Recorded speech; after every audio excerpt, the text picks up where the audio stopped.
Ada apa di hari-hari terakhir Ramadan ini? Ada keistimewaan apa ya yang disiapkan, dijanjikan oleh Allah Subhanahu wa taala melalui lisan Rasulullah sallallahu alaihi wasallam, sehingga dengan itu pun penuturnya Rasulullah pun mesti memberikan contoh dengan kesiapan yang utama. Ada apa gitu? Ya. Baik. Kita meyakini dan narasi Al-Qur'an serta hadis memberikan gambaran semua hari Ramadan itu istimewa. Dari awal sampai akhir. Ya, 10 hari pertama istimewa, 10 hari kedua istimewa. Tapi yang terakhir ini agak berbeda, ini spesial. Nah, ada apa turunan-turunannya? Mari kita turunkan dulu beberapa bagian yang bisa kita jelaskan. Satu, keistimewaan 10 hari akhir di bulan Ramadan ini, secara singkat ia bisa menjadi penanda. Ya, saya ulang, secara singkat ia bisa menjadi penanda kekuatan seorang yang tengah berpuasa dari sudut imannya, ya, atau secara singkatnya bisa menjadi penanda kekuatan iman orang yang berpuasa, sekaligus tanda penerimaan puasa atau keberhasilan puasa yang telah dilalui selama 20 hari ke belakang. Ya, kita puasa dari hari pertama sampai hari ke-20. Bagaimana cirinya? Ya, bahwa puasa kita ini bisa berhasil, mendapat penerimaan di sisi Allah Subhanahu wa taala. Ini kaidah terima ini penting, teman-teman, ya. Kaidah penerimaan ini penting karena saya mohon maaf sebesar-besarnya. Kita kan nggak tahu nih. Dari sekian amal yang kita kumpulkan itu, dari sekian sholat yang kita tunaikan, berapa yang Allah terima? Ya, dari sekian baca Quran yang kita bacakan, berapa yang Allah terima? Nah, kaidah diterima ini sangat penting. Bahkan sampai Nabi pun itu setiap selesai sholat, disebutkan di hadis riwayat Ibnu Majah, nomor hadis 925, itu sampai bermohon kepada Allah supaya amalnya diterima. Ya, Nabi berdoa, Allahumma inni as'aluka ilman nafi'a wa rizqan thayyiba wa amalan mutaqabbala. Ya Allah, mohon anugerahkan padaku, aku minta ilmu yang bermanfaat, rizki yang berkah, dan mohon terima amalku. Ya, Nabi Ibrahim, Nabi Ismail selesai membangun Ka'bah, itu belum tahu.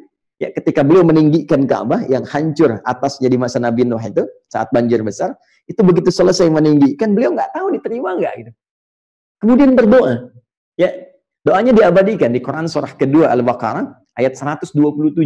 Ya, paling kiri sebelah atas di mushaf.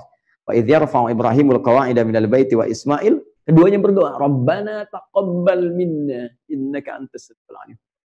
Kata beliau berdoa, ya Allah, mohon terima amalan kami. Engkau maha mendengar, engkau maha mengetahui kesungguhan kami dalam beramal, ya Allah.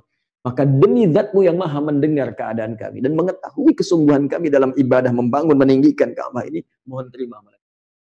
Lantas siapa kita dibandingkan Nabi Ibrahim yang Khalilullah?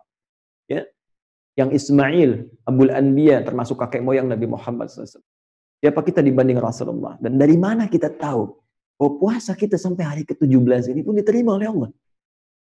Maka salah satunya, indikatornya, itu bisa terlihat pertama ketika akan masuk ke sini, 10 hari terakhir. Ya.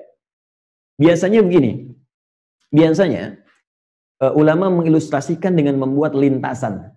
Ya, dalam perlombaan seperti misalnya balap mobil kan, atau motor ada lap kan, ya, atau berlari misalnya maraton deh. Biasanya kan kalau lap-lap terakhir itu orang makin kencang kan?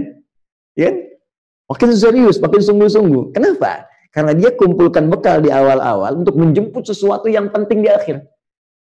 Nah, perlu kita garis bawahi, di dalam Al-Quran, penanda kesungguhan seseorang untuk beramal soleh, itu iman. Ini penanda kesungguhan seseorang, ya, ditunjukkannya seseorang itu kuat amalannya, bagus amalnya, banyak amal solehnya, itu iman. Ya, karena itu kalimat iman dalam Al-Quran itu seringkali disandingkan dengan amal soleh. Ya, seperti surah 103 misalnya. Ya, wal 'asr innal insana lafi khusr illa alladzina amanu iman, ya. Kemudian wa 'amilus shalihat. Ya, disandingkan dengan amal soleh. Kan baik-baik rumusnya? Iman bersanding dengan amal saleh.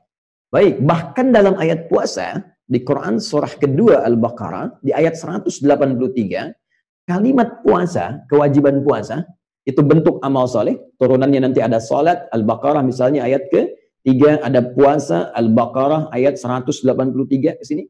Ya, kalimat kewajiban puasa, kutiba alaikumusiyam, bukankah dibuka juga dengan kalimat iman? Ya.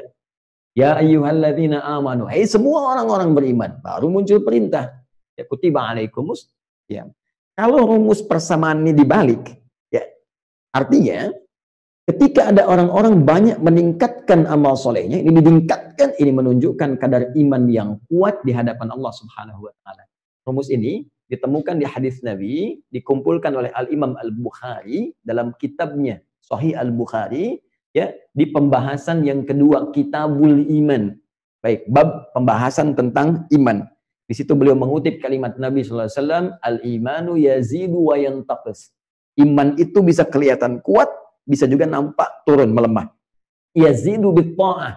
Dia bisa naik, meningkat dengan mengerjakan ketaatan dalam bentuk amal soleh. Ini rumusnya. Jadi kata Nabi, kalau seseorang amal soleh itu meningkat, semakin kuat, semakin serius, ini tandanya imannya sedang kuat.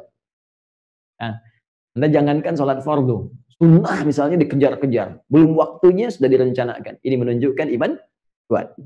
Nah, sebaliknya, kalau ada orang merasa biasa saja, standar, kan?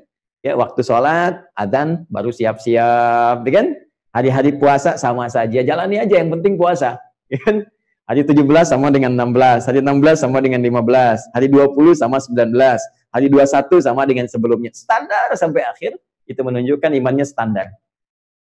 Ya, biasa.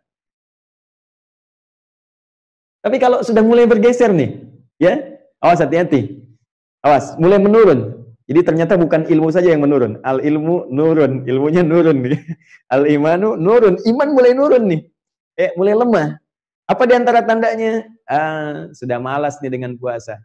Ya, baru sahur udah lihat kapan buka. Udah persiapan mau ke lebaran aja. Tadi nggak ada hasrat untuk menunaikan puasanya.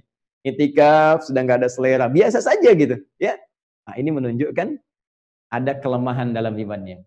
Karena itu, ini keistimewaan 10 hari terakhir ditandai oleh para ulama merujuk pada keterangan-keterangan Al-Quran dan hadis-hadis Nabi SAW.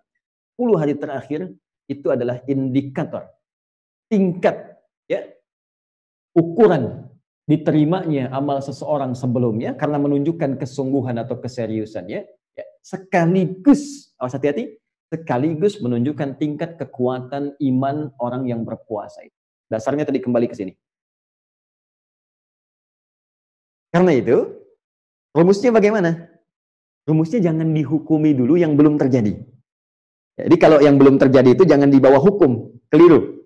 Yang belum terjadi itu kalau kita sampai ke sana disiapkan dengan persiapan maksimal untuk membuktikan kepada Allah, ya Allah, saya ingin buktikan iman saya kuat nih, ya Allah.